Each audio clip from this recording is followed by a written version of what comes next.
toutes et tous, je suis ravie car aujourd'hui je reçois Justine Schall qui est yogini.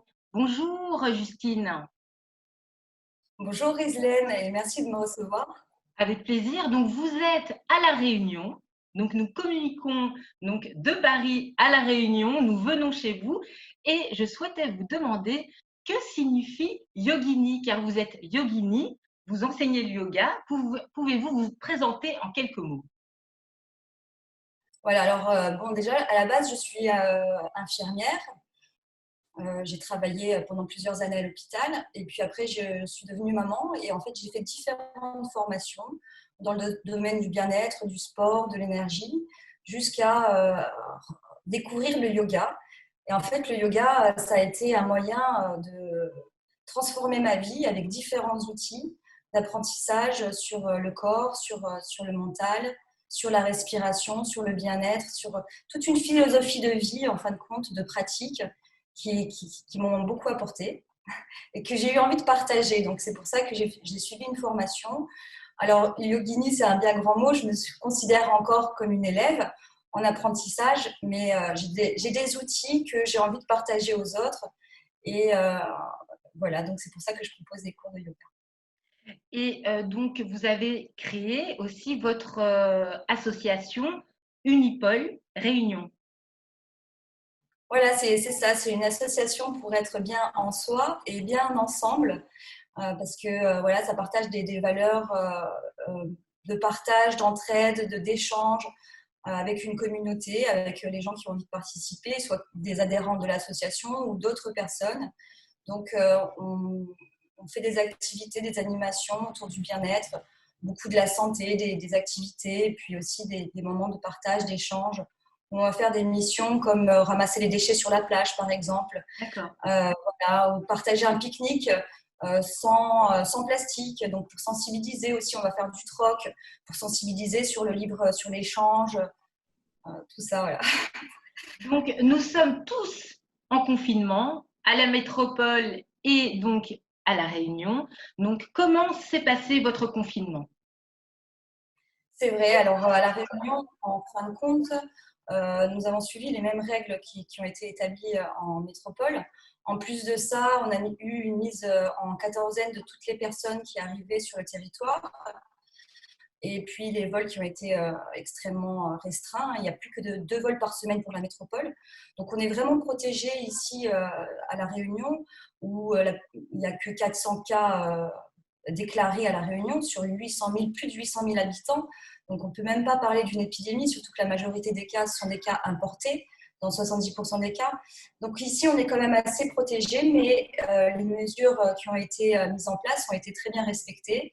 Et pour le moment, en tout cas, il n'y a pas de grande inquiétude. Donc, il y a quand même une certaine sérénité par rapport à cette situation. Ici, à La Réunion, on est un petit peu dans un espace protégé comme ça. Et donc, vous aussi, vous avez dû sortir avec des attestations? Exactement, on a suivi exactement les mêmes règles que la métropole. Donc, les plages sont interdites, on n'a pas le droit d'aller se promener en forêt. Voilà, les réunions sont interdites, les magasins sont fermés, à part les de première nécessité. La fermeture des magasins imposée à 19 heures. Voilà, donc c'est vraiment les mêmes conditions que la métropole.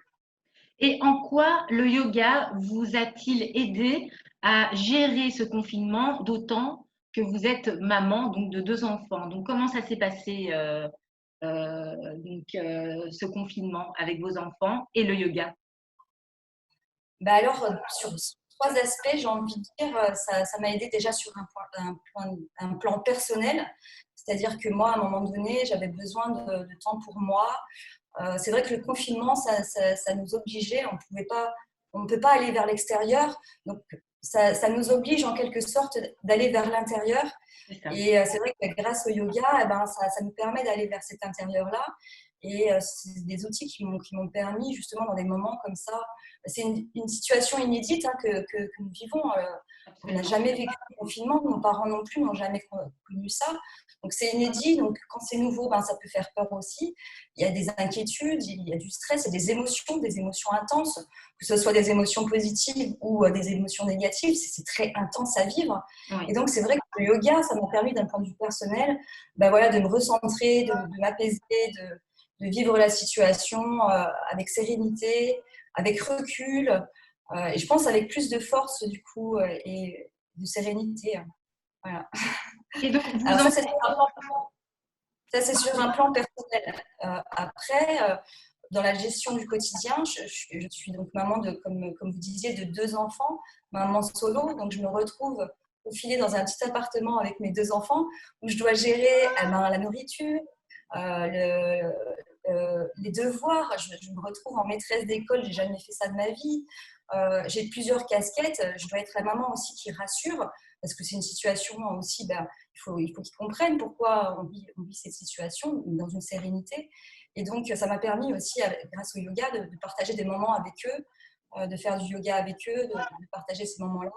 Et puis, petit à petit, de trouver cet équilibre, ce rythme en particulier. parce que, en fait, je veux dire, les enfants aussi peuvent faire du yoga. Exactement, exactement. Je pratique le yoga avec ma fille. Voilà. Et mon fils, il aime bien, de temps en temps, il va se poser, mais il est plus dans l'activité. Alors que ma fille, c'est vrai que c'est un temps qui lui fait vraiment du bien. Et après la séance, elle me dit: ah, je me sens bien, la vie est belle. Elle a toujours du positif, du lumineux qui sort après d'elle et ça lui fait du bien. Et elle me demande: maman, viens, on va faire du yoga. Ou ah, ben, je t'accompagne à ta séance. Donc, voilà, c'est un moment entre nous, en famille. C'est beau aussi, c'est Oui, intense et bien. ça crée une synergie, donc ça resserre aussi les liens et ça détend. Donc, ça permet Exactement. donc de se détendre. D'autant que quand on est enfant, on est très actif. Vos enfants ont plus ou moins 8 ans? Alors, 10 ans et 11 ans. 10 ans et 11 ans. D'accord, d'accord. Et donc, le yoga, ce sont des postures. Donc, c'est une Oui. sorte de gymnastique, mais vous associez aussi donc à ces postures de la méditation. Alors, en fait, le yoga, ce ne sont pas des postures. Les postures, ce qu'on appelle les asanas, ça fait partie du yoga. D'accord, Le yoga, c'est quelque chose de beaucoup plus large qui regroupe différentes pratiques. Donc, effectivement, il y a aussi la méditation. Donc, il y a les postures, il y a la respiration, le retrait des sens, la concentration, les mudras, les gestes qu'on va mettre dans le corps, la visualisation qu'on va mettre dans le corps, les mantras, les sons qu'on va faire vibrer en nous. C'est toute une philosophie et toute une pratique. Voilà, c'est pas juste la posture, ça va beaucoup plus d'accord. loin que. Ça va beaucoup plus loin. Et ce qui est intéressant, c'est quand vous nous parlez de respiration. Donc, vous avez pu suivre donc, une personne qui était atteinte de Covid-19. Cette personne est en convalescence.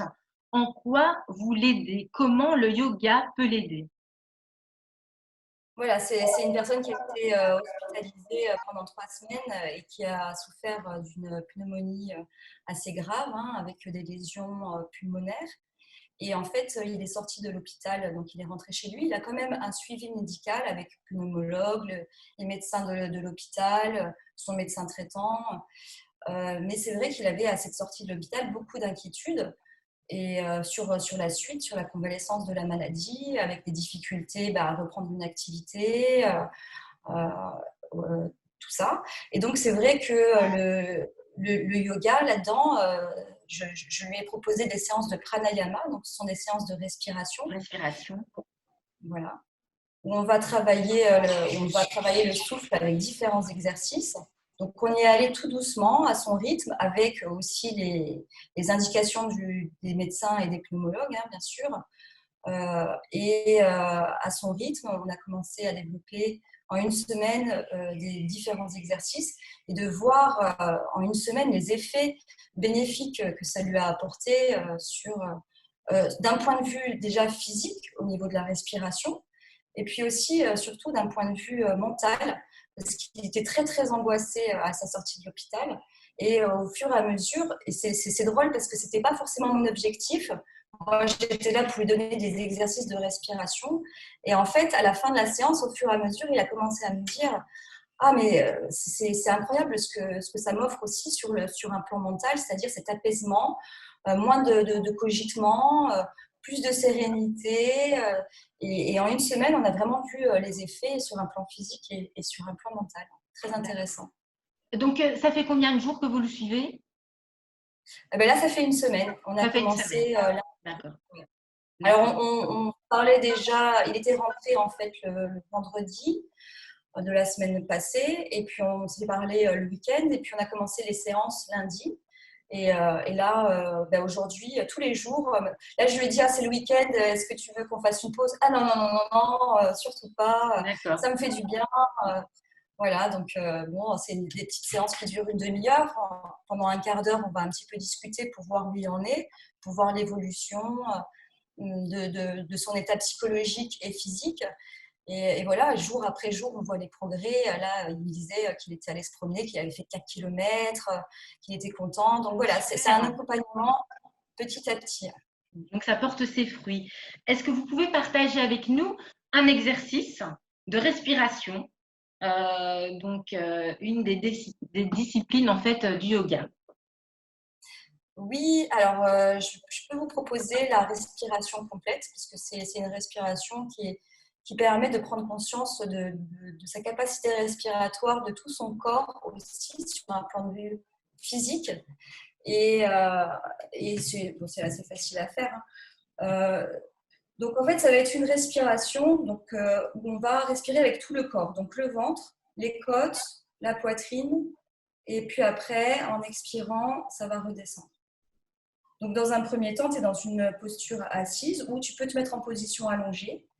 La concentration, les yeux fermés, le dos droit, la base bien verrouillée, et l'air qui va, quand tu vas inspirer, qui va gonfler le ventre d'abord. Après, il va gonfler, ouvrir les côtes. Et après, la poitrine qui se soulève. Et doucement, en expirant, la poitrine va descendre. Les côtes se resserrer. Et on vide le ventre, on creuse le ventre au maximum.